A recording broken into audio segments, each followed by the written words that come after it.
तो hello friend, आप सभी का स्वागत करता हूं आपके अपने चैनल टोटल साइंस 2M पे। तो चलिए आज आप सभी के लिए 40 मोस्ट वीवीआई ऑब्जेक्टिव लाए हैं जो आपके सीधे एग्जाम में ये क्वेश्चन आएंगे, ठीक है।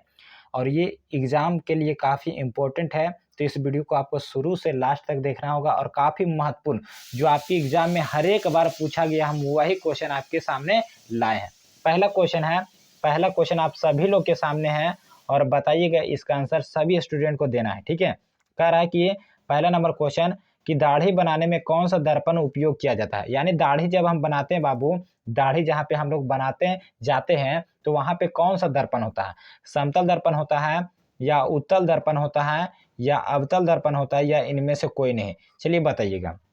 तो देखिए याद रखिएगा कि दाढ़ी बनाने में जो हम लोग उपयोग करते हैं वो होता है आपका अवतल दर्पण। क्या होता है? अवतल दर्पण होता है, यानी ऑप्शन नंबर सी फॉर चांद के पार चलो इज द राइट आंसर, ठीक है। चलिए दूसरा नंबर प्रश्न है कि किस दर्पण में बड़ा प्रतिबिंब बनता है। आपको बताना है साथी कि कौन सा ऐसा दर्पण है जिसमें हम लोग वस्तु से बड़ा प्रतिबिंब प्राप्त करते हैं। तो बताइएगा, क्या समतल होगा या ऑप्शन नंबर बी अवतल होगा, ऑप्शन नंबर सी उत्तल होगा या डी इनमें से कोई नहीं। तो देखिए बाबू, याद रखिएगा कि अगर बोला है वस्तु से बड़ा प्रतिबिंब तो वस्तु के बराबर अगर बोलेगा, वस्तु के बराबर प्रतिबिंब किसमें बनता है बाबू, तो वो समतल में बनता है। वस्तु से छोटा प्रतिबिंब बोलेगा तो किसमें बनता है, वस्तु से छोटा प्रतिबिंब तो वो उत्तल हो जाएगा। लेकिन वस्तु से बड़ा प्रतिबिंब बोला है तो वो अवतल होगा, यानी ऑप्शन नंबर बी यहाँ पे बिल्कुल ही सही आंसर हो जाएगा। जितने भी साथी मेरे ऑप्शन नंबर बी लगा रहे हैं एकदम सही आंसर है, ठीक है। चलिए नेक्स्ट प्रश्न की ओर आगे बढ़ते हैं और अगला प्रश्न आपके सामने है, 3 नंबर प्रश्न है और आप सभी लोग आंसर मुझे दीजिएगा। और काफी इंपॉर्टेंट वीडियो है बाबू, एकदम लास्ट तक देखना है।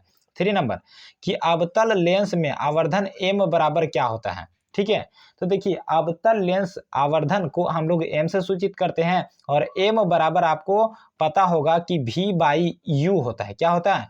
v बाई यू होता है। तो ऑप्शन नंबर कहाँ है? v बाई यू ऑप्शन नंबर डी में है। यहाँ पे D for Devasena is the right answer, ठीक है। चलिए नेक्स्ट प्रश्न की ओर आगे बढ़ते हैं और अगला प्रश्न है 4 नंबर प्रश्न है कि प्रकाश के किस रंग का तरंगदैर्घ्य सबसे अधिक होता है। आपको बताना है कि प्रकाश का ऐसा कौन सा रंग है जिसका तरंगदैर्घ्य सबसे अधिक होता है, सबसे ज्यादा होता है। बताइएगा, क्या बैगनी का होता है, हरा का होता है, लाल का या पीला का। देखिए मेरे साथी, यहाँ पर से जब हम स्पेक्ट्रम यहाँ पे एक होता है, ठीक है, जब प्रिज्म से हम लोग श्वेत प्रकाश को गुजारते हैं, ये श्वेत प्रकाश होता है, ठीक है। श्वेत प्रकाश को 7 रंग में विभक्त होने की घटना को हम लोग क्या कहते हैं? प्रकाश का वर्ण विक्षेपण कहते हैं, ठीक है। ये होता है श्वेत प्रकाश। तो सबसे ऊपर में कौन होता है? तो इसका फॉर्मूला होता है बैजानिया पिनाला, ठीक है। सबसे ऊपर होगा पिनाला, लाल होता है, ठीक है। यानी इसका तरंगदैर्घ्य सबसे ज्यादा होता है। ऑप्शन नंबर सी यहाँ पे बिल्कुल ही सही आंसर हो जाएगा, ठीक है। लाल का तरंगदैर्घ्य सबसे अधिक होता है, याद रखिएगा। चलिए नेक्स्ट प्रश्न की ओर आगे बढ़ते हैं और अगला प्रश्न आपके सामने है, ठीक है। दीजिए आंसर, लगाइए, काफी इंपॉर्टेंट ये प्रश्न है बाबू, आपके एग्जाम के लिए एकदम 100% रामबाण सिद्ध होगा, ठीक है।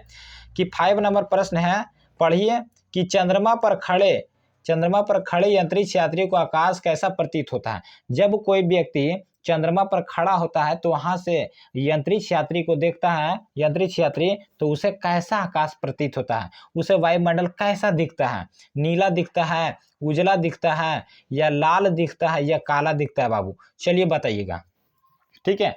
तो आप लोग 2 सेकंड के अंदर आंसर दीजिए। तो याद रखिएगा इसका आंसर हो जाएगा option number D for Devasena is the right answer. उसको काला दिखता है। कैसा दिखता है? काला। यहाँ पे ऑप्शन नंबर डी सही आंसर हो जाएगा। चलिए नेक्स्ट प्रश्न है कि धारा मापने में क्या चीज, धारा मापने में किसका हम प्रयोग और उपयोग करते हैं। देखिए जब भी हम लोग धारा, विद्युत धारा मापते हैं बाबू, ठीक है, तो विद्युत धारा जो हम लोग मापते हैं वो किस यंत्र से मापा जाता है। क्या एमीटर से मापते हैं, वोल्ट मीटर से मापते हैं, वोल्ट मीटर से मापते हैं या मोनोमीटर। यहाँ पे वोल्टा मीटर था ऑप्शन नंबर बी में, ठीक है। तो देखिए साथी, धारा मापने में हम जो उपयोग करते हैं वो होता है एमीटर। क्या होता है?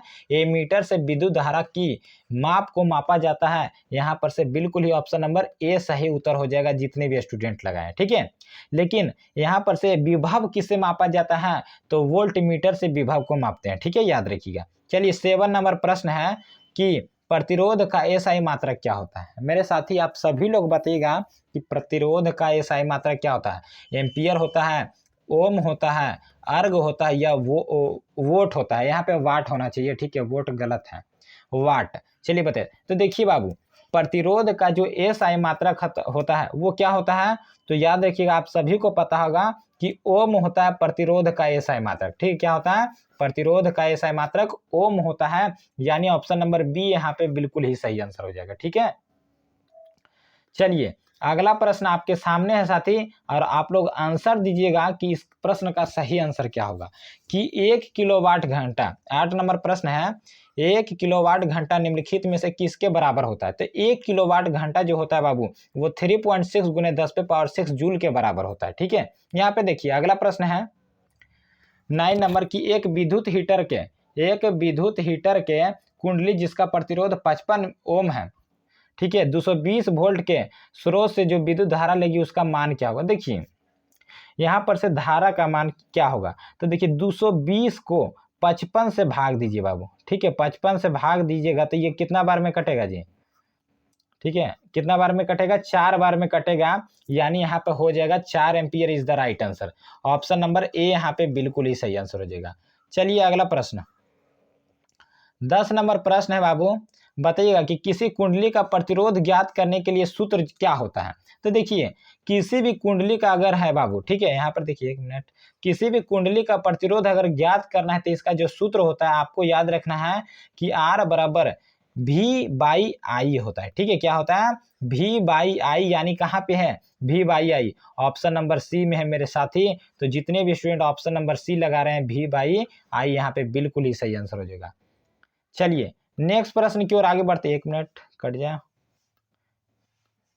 चलिए 11 नंबर प्रश्न है, आप सभी लोग आंसर दीजिएगा कि डायनेमो से किस प्रकार की धारा प्राप्त होती है? देखिए यहाँ पे समझिएगा, जो डायनेमो होता है बाबू, इससे दिष्ट धारा दिष्ट धारा बहता है, प्रत्यावर्ती धारा बहता है, या दोनों प्रकार की धाराएं बहती है, या इनमें से कोई नहीं।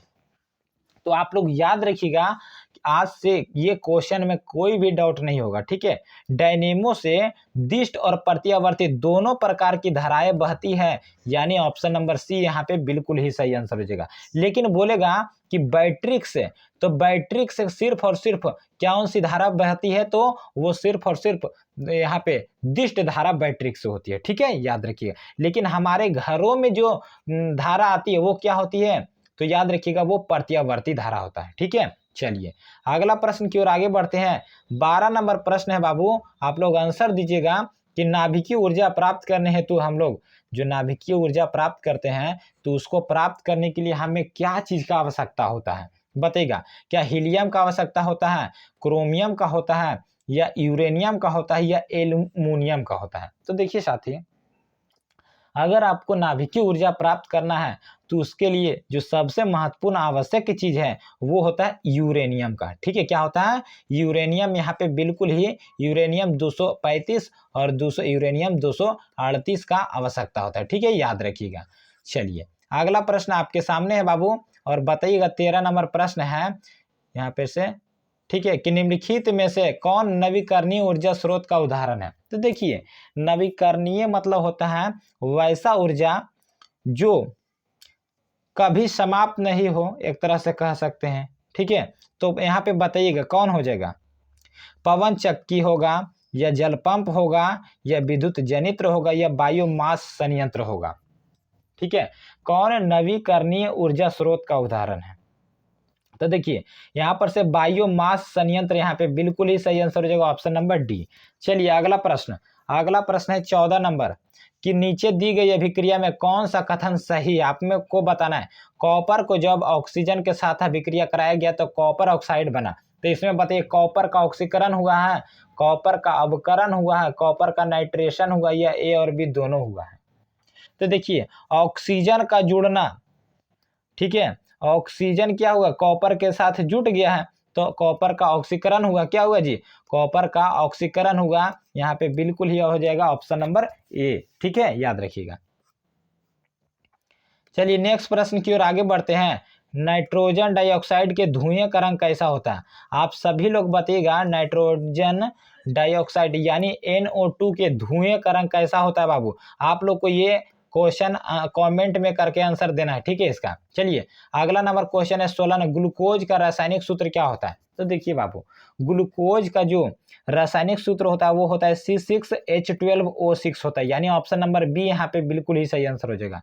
चलिए अगला प्रश्न है कि दूध से दही बनने में कौन सी क्रिया होती है? देखिए जब दूध रहता है उसमें दूध से दही बनता है, तो ये कौन सी क्रिया के कारण बनता है?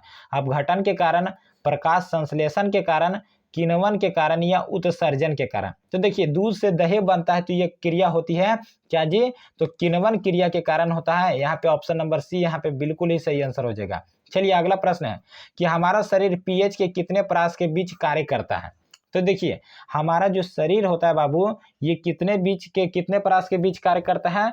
तो याद रखिएगा 7.0 से 7.8 के बीच यहाँ पर के बीच परास के बीच कार्य करता है, यानी ऑप्शन नंबर बी यहाँ पे बिल्कुल ही सही आंसर हो जाएगा, ठीक है। अगला प्रश्न है 19 नंबर की निम्नांकित में क्या करा है, 1 मिनट, निम्नांकित में कौन उपधातु है? तो देखिए आपको बताना है किसमें कौन उपधातु है।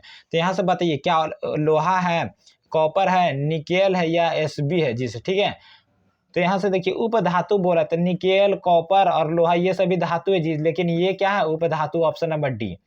20 नंबर प्रश्न है स्टेनलेस स्टील किसका मिश्र धातु होता है, यानी क्या क्या चीज से मिलकर ये बना होता है, ठीक है। तो लोहा का या तांबा का या एल्युमिनियम का या टीन का? तो स्टेनलेस स्टील जो होता है ये क्या चीज, तो लोहा का एक मिश्र धातु होता है, लोहा से ही मिलकर के बना होता है, ठीक है, याद रखिएगा। चलिए अगला प्रश्न 21 नंबर कि शुद्ध सोना कितने कैरेट का होता है? ठीक है, चलिए बताइए तो शुद्ध सोना जो होता है ये कितने कैरेट का होता है मेरे प्यारे साथी, आप सभी लोग बताइएगा। तो देखिए 21 नंबर क्वेश्चन है, 1 मिनट क्या होगा, ठीक है, कि शुद्ध सोना कितने कैरेट का होता है? तो याद रखिएगा शुद्ध सोना 24 कैरेट का होता है, ठीक है, ऑप्शन नंबर ए यहाँ पे बिल्कुल ही सही आंसर होगा। चलिए 22 नंबर प्रश्न कि फ्लोरीन अपरूप है, तो ये किसका अपरूप होता है? तो याद रखिएगा क्या होगा, ऑक्सीजन का, फास्फोरस का, कार्बन का या सल्फर का? तो देखिए बाबू याद रखिएगा जो फ्लोरीन होता है ये किसका अपरूप होता है? तो ये कार्बन का एक अपरूप होता है, ठीक है, किसका होता है, कार्बन का, ऑप्शन नंबर सी यहाँ पे बिल्कुल ही सही आंसर हो जाएगा। चलिए अगला प्रश्न की ओर आगे बढ़ते हैं, और अगला प्रश्न क्या कर रहा है देखिए 23 नंबर है और लास्ट क्वेश्चन है, ठीक है, कि CnH2n+2 किसका सामान्य सूत्र होता है? तो ये 23 नंबर क्वेश्चन था, CnH2n+2 ये किसका सामान्य सूत्र होता है? अल्काइन का, एल्कीन का, एल्केन का या प्रोपाइल का? तो ये जो सूत्र होता है बाबू ये होता है एल्केन का, यहाँ पे बिल्कुल ही सही आंसर हो जाएगा, ठीक है। चलिए देखिए एल्कीन का फॉर्मूला क्या होता है, एल्कीन का? तो एल्कीन का याद रखिएगा CnH2n-2 होता है, ठीक है, याद रखिएगा। चलिए तो आज का सेशन आप सभी को कैसा लगा हमें कमेंट करके ज़रूर बताइएगा, और अपना राय हमें कमेंट बॉक्स में ज़रूर दीजिएगा, ताकि हम इसी तरह के वीडियो आपके लिए प्रोवाइड करें, और सभी सब्जेक्ट का आपको मिलेगा, तो टेंशन नहीं लीजिए। वीडियो को ज़्यादा से ज़्यादा अपने दोस्तों के पास शेयर करेंगे, ठीक है। चलिए फिर मिलेंगे एक नए वीडियो के साथ, तब तक के लिए जय हिंद,